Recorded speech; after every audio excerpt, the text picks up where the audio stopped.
If someone had told me a year ago that my life would pivot on the axis of a question asked over a polished mahogany bar top, I would have laughed. A small, tight, anxious laugh, but a laugh nonetheless. My life did not pivot.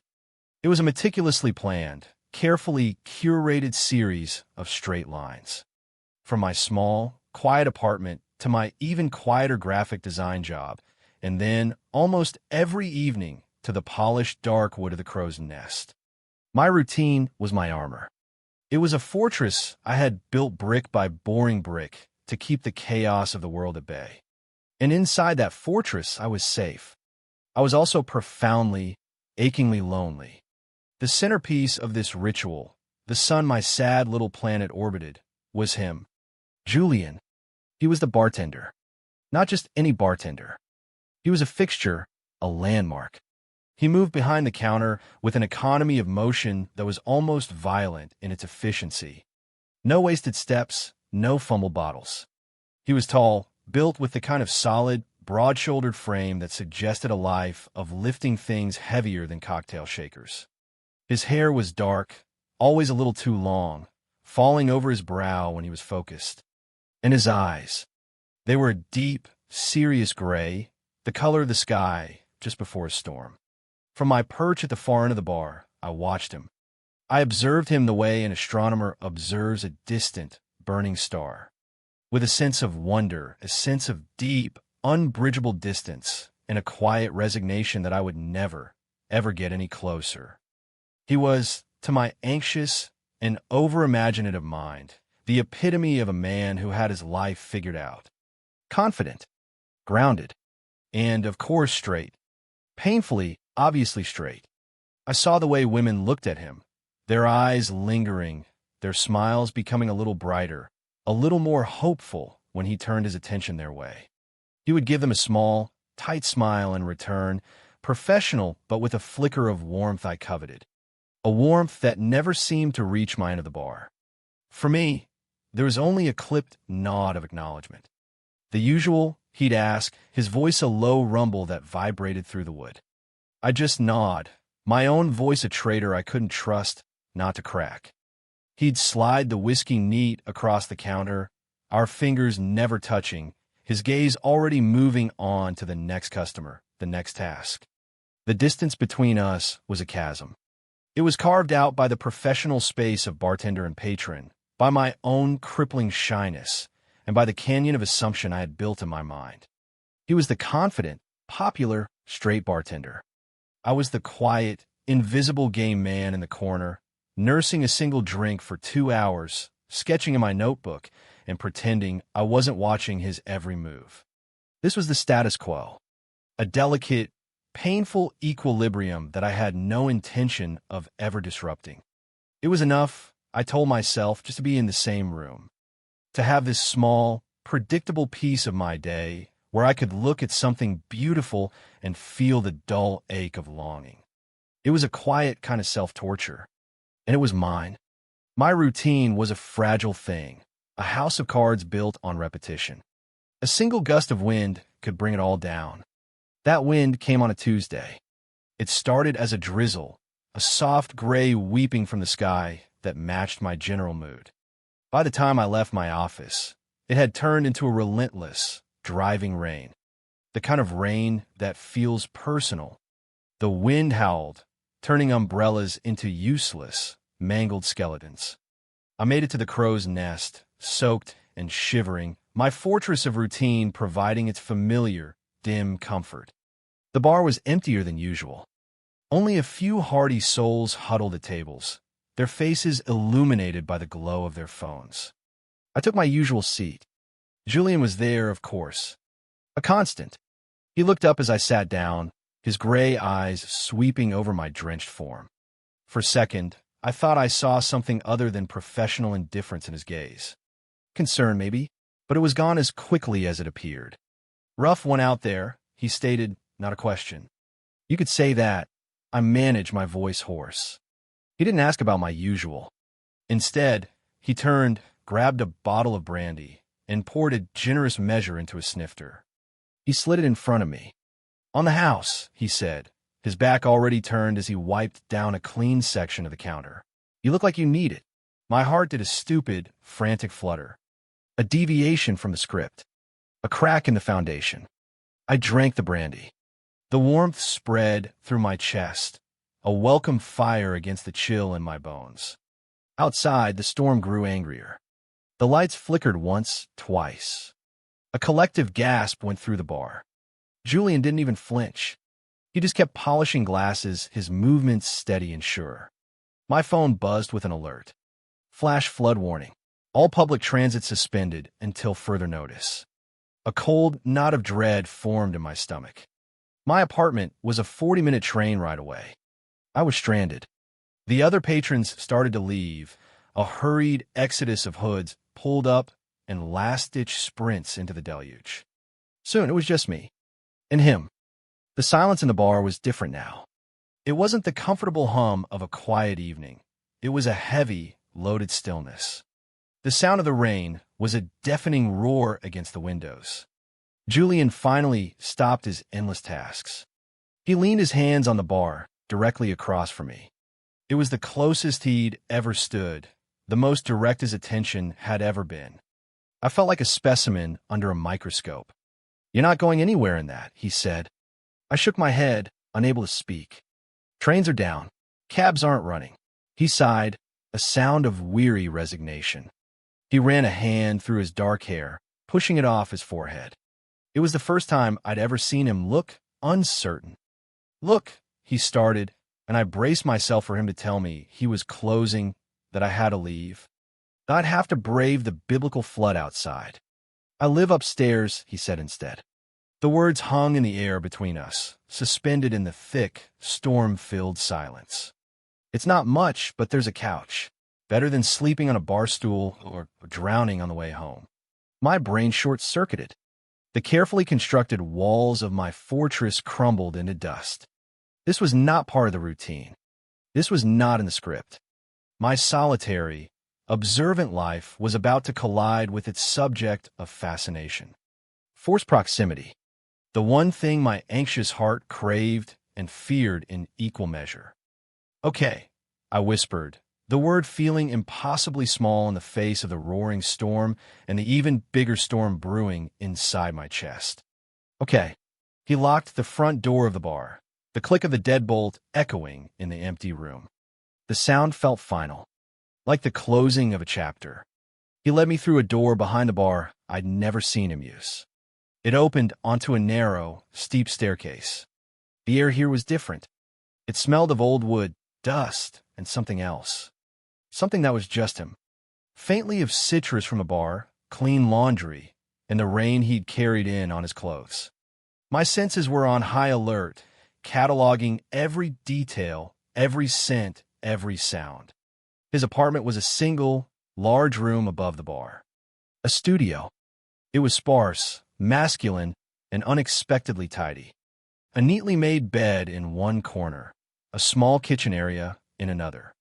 A worn leather armchair sat next to a bookshelf crammed with paperbacks, their spines cracked and faded.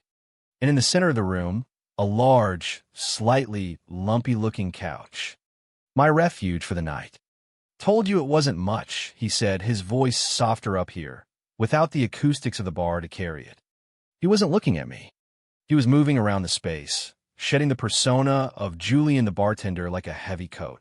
He kicked off his heavy work boots, ran a hand through his hair again, leaving it in disarray. He looked younger, more human, less like a monument I worshipped from afar. I stood awkwardly by the door, still in my damp coat, feeling like an intruder, a foreign element introduced into a stable ecosystem. "You're still soaked," he observed, finally turning to face me. He disappeared into a small bathroom and came back with a thick, gray towel. "Here." He tossed it to me. My clumsy fingers fumbled to catch. It was warm, fresh from the dryer. "I have some sweats or something you can borrow.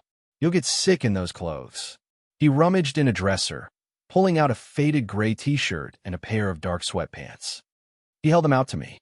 This time, when I took them, our fingers brushed. It was nothing.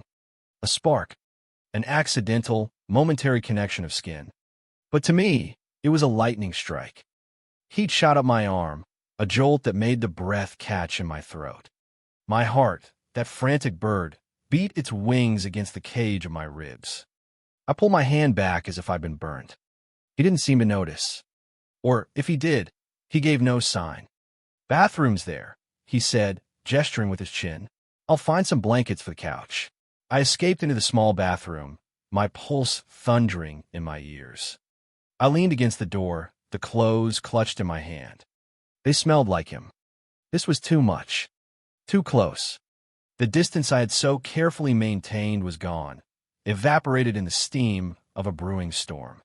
I changed quickly, my own damp clothes feeling alien and cold.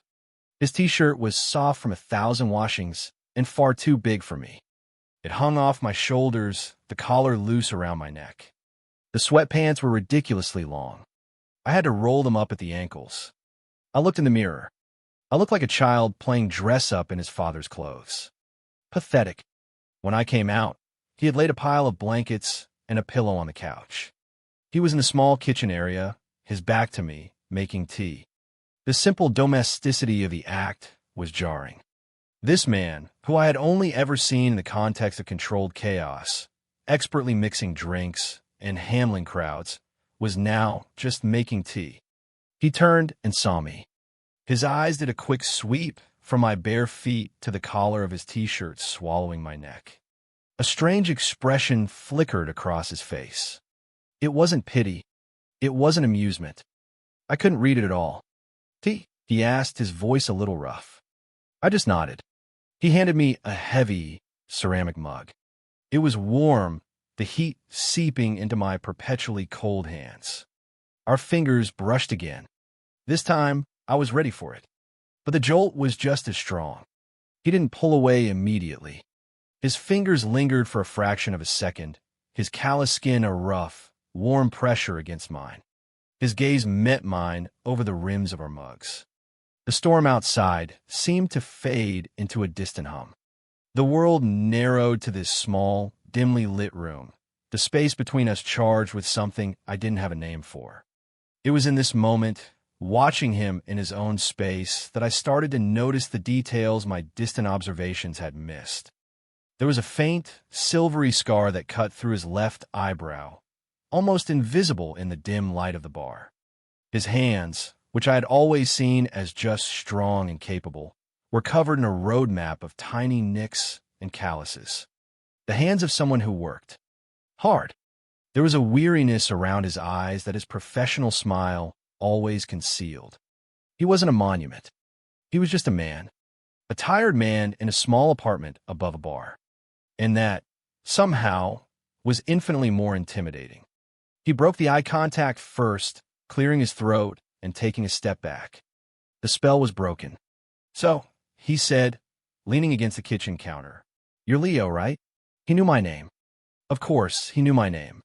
I'd paid with a credit card 100 times. But hearing him say it here, in his apartment, felt different. "Yeah," I said, my voice barely a whisper. "Lao. I'm Yulian." I know, the words slipped out before I could stop them. A blush crept up my neck. "Of course, you stalker." A ghost of a smile touched his lips. "Right." An awkward silence fell between us, punctuated only by the drumming of the rain. I needed to say something. Anything to fill the void. "Thank you," I said, gesturing vaguely around the room. "For this. You didn't have to." He shrugged, taking a sip of his tea. "Couldn't let you drown. It'd be bad for business." It was a joke.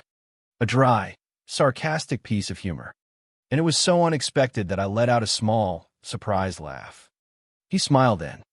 A real smile, not the tight, professional one he used at the bar. It changed his whole face. It eased the tension around his eyes, made him look years younger. It was devastating.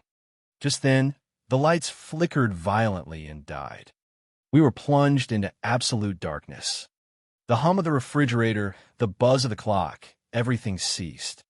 There was only the sound of the storm and our own breathing. I flinched, a small, involuntary gasp escaping me. "Stay put." Julian's voice came from the darkness, calm and steady. "I've got candles." I heard him moving, the soft shuffle of his feet on the wooden floor. A drawer opened and closed. Then, the scratch of a match, and a small, golden flame bloomed in the darkness. He lit a few candles, placing them around the room. The space was transformed. The flickering light cast long, dancing shadows on the walls, making the small apartment feel intimate. Secret. It felt like we were the only two people left in the world. He sat in the worn leather armchair, and I perched on the edge of the couch. The candles were between us, a tiny, wavering bonfire. The power dynamic had shifted completely. Downstairs, he was in control, the master of his domain. Up here, in the dark, with the storm raging outside, we were just two people, stranded. So, Leo, he began, his voice low and thoughtful in the quiet. He leaned forward, his elbows on his knees, the candlelight carving shadows and highlights onto his face. I have to ask, my stomach filled with a swarm of nervous bees. You come into the bar 4, maybe 5 times a week. You always sit in the same seat. You order the same drink, and you never talk to anyone. He paused, his gray eyes pinning me in place. Why? There it was. The question. The pivot point. My carefully constructed world tilted on its axis. I had 1,000 possible answers. I like the atmosphere. It's on my way home from work. I'm just a creature of habit. All lies. All deflections. But in the strange, confessional intimacy of the candlelit room, the lies felt thin and brittle. I looked at him, really looked at him, at the genuine curiosity in his eyes. He wasn't mocking me. He was just asking. And something inside me, some long-dormant part of me that was tired of hiding, decided to tell a piece of the truth. I like to watch you, I said, the words so quiet I wasn't sure he heard them. But he did. His expression didn't change, but a stillness came over him. A focused intensity. Watch me do what? He asked, his voice even lower than before. My heart was a frantic drum against my ribs. This was it. The point of no return. Work, I said, my gaze dropping to my hands, which were twisting the hem of his t-shirt. You have a grace, I guess. When you're busy, everything is so precise, so controlled. In a world that's so chaotic, I risked a glance at him. He was staring at me, his face unreadable in the flickering light. You make it look easy, I finished, my voice a whisper. Being in the world, being around people. The confession hung in the air between us. It wasn't a declaration of love, but it was the most honest thing I had said to another human being in years. It was a confession of my own inadequacy, my own fear, and my admiration for him, the man I saw as my opposite in every way. Julian was silent for a long time, so long that I began to panic. I had said too much. I had made it weird.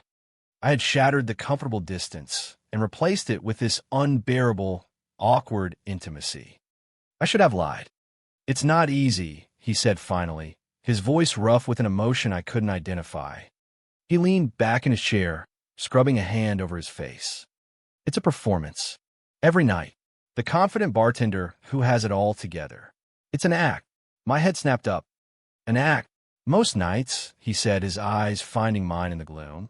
I'm just counting the minutes until I can lock that door and come up here. To the quiet. He looked around the small room. You think I'm good with people. The truth is they exhaust me. The noise. The endless chatter. I learned how to fake it. This was a version of Julian I couldn't have imagined in a million years. The confident facade was cracking right in front of my eyes, revealing something vulnerable and lonely underneath.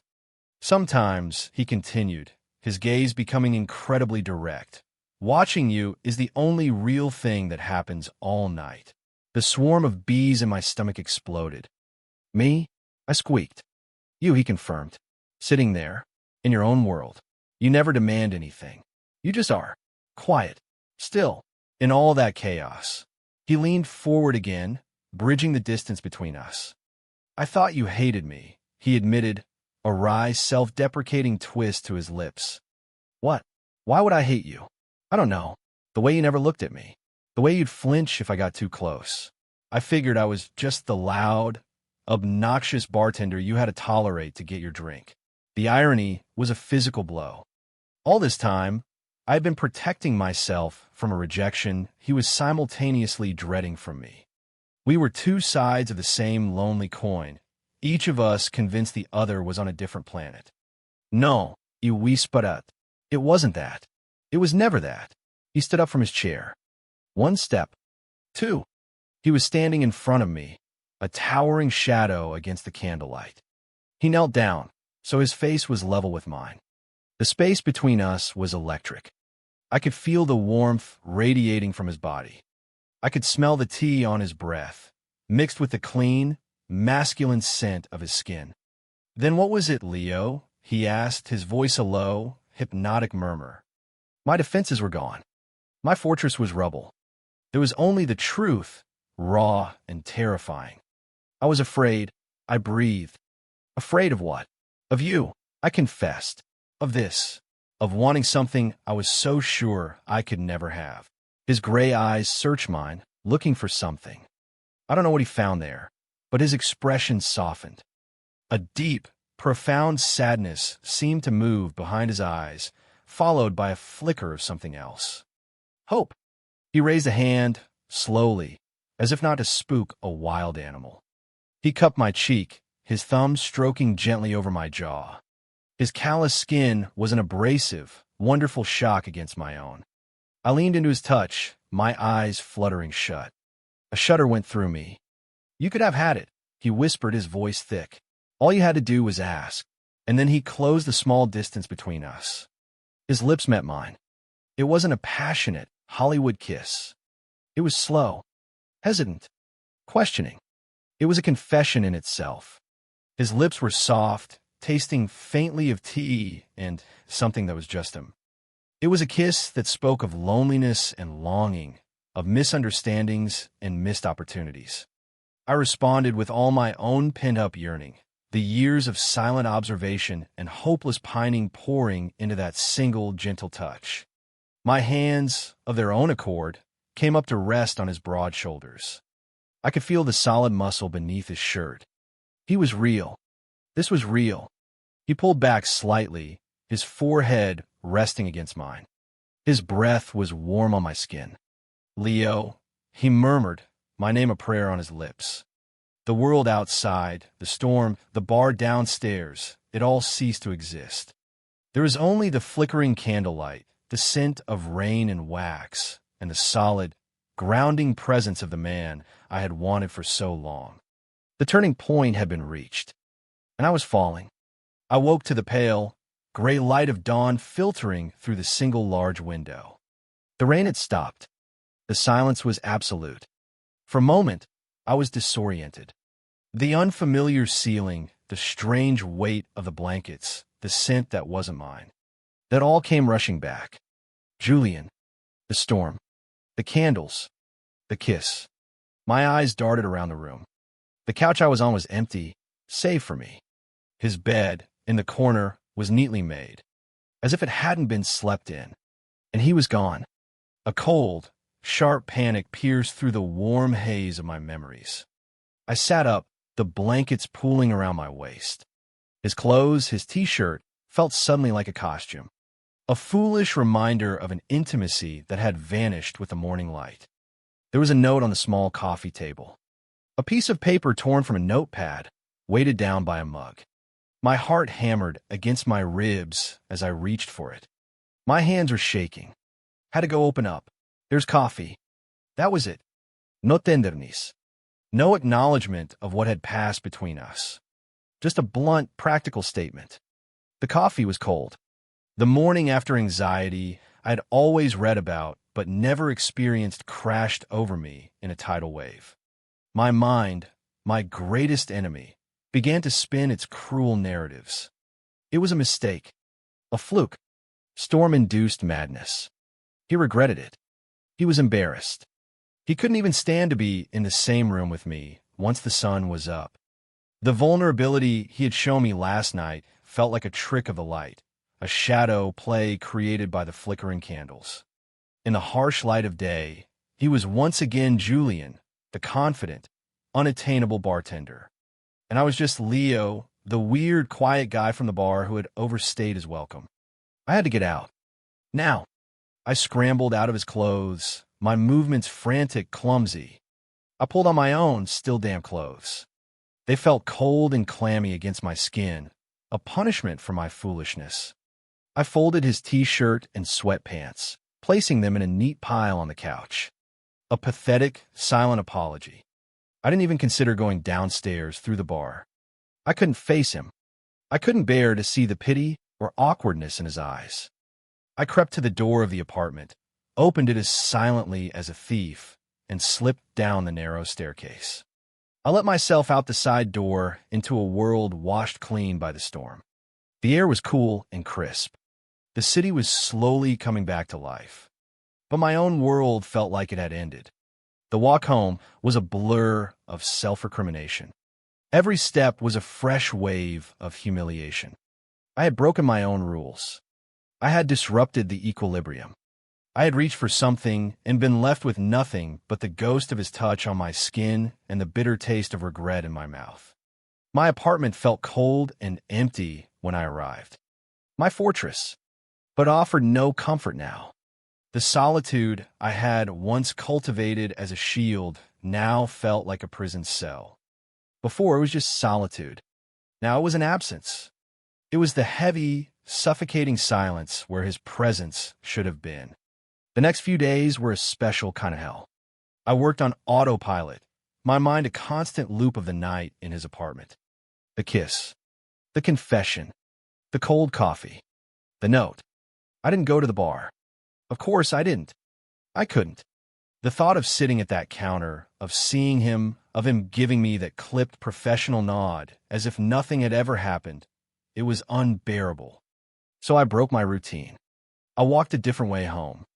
I ate dinner alone in my silent apartment. I tried to read, to sketch, to do any of the things that normally brought me a measure of peace. But it was all useless. Everything was tainted by the memory of him. Every quiet moment was filled with the echo of his voice. The silence was louder than the storm had been. I was back in my fortress, but the walls were thinner now. I could hear the world outside, and I could feel, with an agonizing clarity, exactly what I was missing. By the third day, I had convinced myself it was over.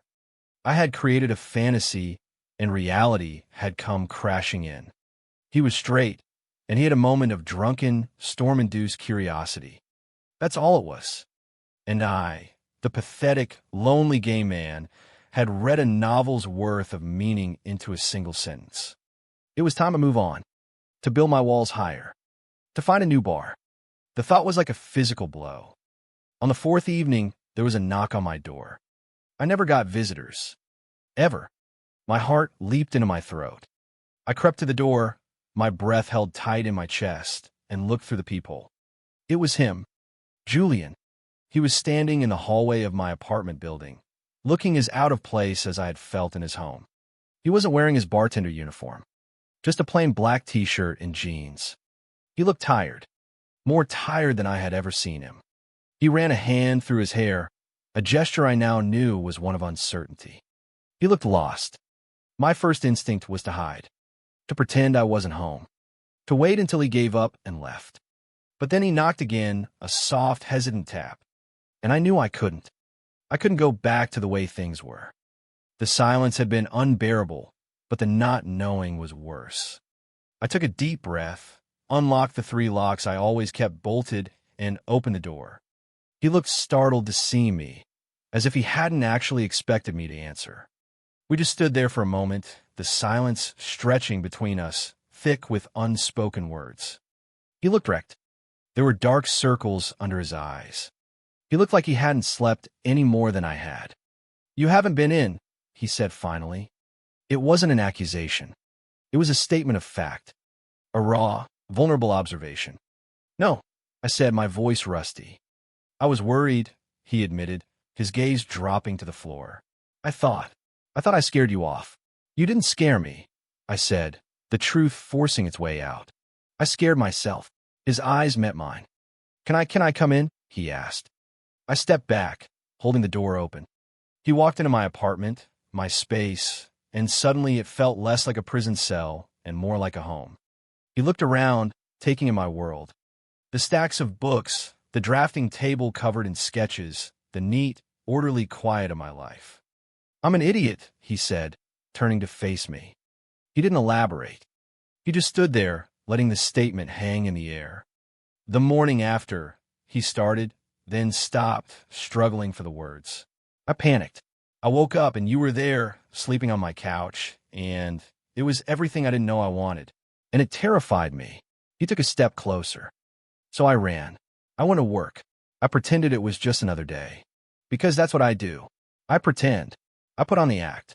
And I thought, if I just acted normal, everything would go back to normal. He shook his head, a look of profound self-disgust on his face. But it didn't. Nothing was normal. You were gone. The bar was just a room full of people. And your seat was empty. He looked at my empty chair at my small dining table, as if it were the seat at the bar. "It's been empty for 3 nights, Leo, and I hate it. The dam inside me broke. The fear, the anxiety, the hurt, it all washed away, replaced by a wave of dizzying, terrifying hope. I thought you regretted it," I whispered. "The note, the cold coffee. The note was because I'm a coward who can't write down what he's feeling," he said, his voice raw. "And the coffee was cold because I made it 3 hours before you woke up, and I just kept staring at you, trying to get up the nerve to wake you, and I couldn't."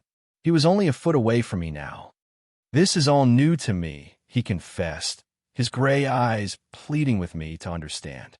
"I've spent so long convincing myself I was one thing, and then you walk in, night after night, and you undo all of it without saying a word. I don't know what I'm doing, Leo. I just know I don't want to do it without you." This was the conversation. The clarifying, terrifying, beautiful conversation where all the cards were on the table. Our fears, our insecurities, our shared loneliness. "I don't know what I'm doing either," I admitted. "I've spent my whole life building walls to keep people out. I don't know how to let someone in." "Then we can be idiots together," he said, a small, fragile smile on his face. He reached out, not to my face this time, but to my hand. He laced his fingers through mine.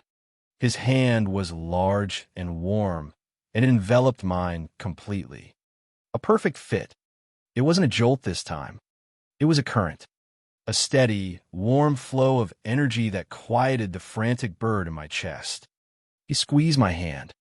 "I'm not straight, Leo," he said, the words costing him, but clear and certain. I was just waiting. For you." He reached into his pocket with his free hand and pulled out a single, tarnished key. He pressed it into my palm. "It's for the apartment," he said, "so you don't have to wait for a storm, so you can come and go, so you know you have a place." It was more than a key. It was a promise, an anchor, a symbolic gesture that said everything his clumsy, beautiful words were trying to say. "I'm in. Are you?" Tears welled in my eyes. I closed my fingers around the key, the cool metal a solid, tangible reality in my hand. "Yes," I said. It was the only word that mattered. He pulled me forward then, his arms wrapping around me, holding me tight against his solid chest. I buried my face in his shoulder, breathing in his scent, feeling the steady, reassuring beat of his heart against my ear. I was home. The new beginning didn't start with a bang. It started with coffee. The next morning I woke up not on a couch, but in his bed. The sun was streaming through the window, and for the first time in my life, the morning light didn't feel harsh or exposing. It felt like a promise. Julian was already awake, propped up on one elbow, just watching me. There was no anxiety, no panique, just a soft, sleepy smile on his face. "Morning," he murmured, his voice thick with sleep.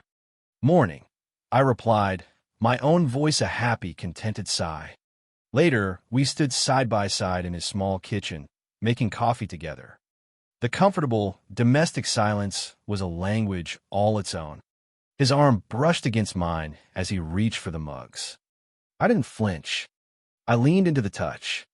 The routine that had once been my armor was gone, replaced by a new one. A better one. Our routine. Some nights, I still go to the bar. I sit in my usual seat. But now, when he's not busy, He leans on the counter in front of me, and we talk. And when he slides my drink across the bar, his fingers linger on mine. A small, secret promise that I won't be going home alone. Most nights, though, I use my key. I let myself into the quiet apartment upstairs and wait for him. I watch from the window as he locks the door to the bar below, shedding his bartender persona with the click of the deadbolt. And when he comes up the stairs, the weary lines on his face soften when he sees me. He is not a monument. He is not a distant star. He is Julian, and he is mine. My life used to be a series of straight, predictable lines. A fortress of solitude I had mistaken for safety. Julian wasn't just a disruption. He was a demolition. He was the storm that washed away the foundations of my fear. He was the quiet question in a noisy room that forced me to be honest for the first time in my life. He took my carefully curated, lonely world and turned it into a shared, chaotic, beautiful home. He was the plot twist I never saw coming, the one that made the whole story make sense. And I finally understood that the bravest thing you can ever do is not to build a wall, but to open a door.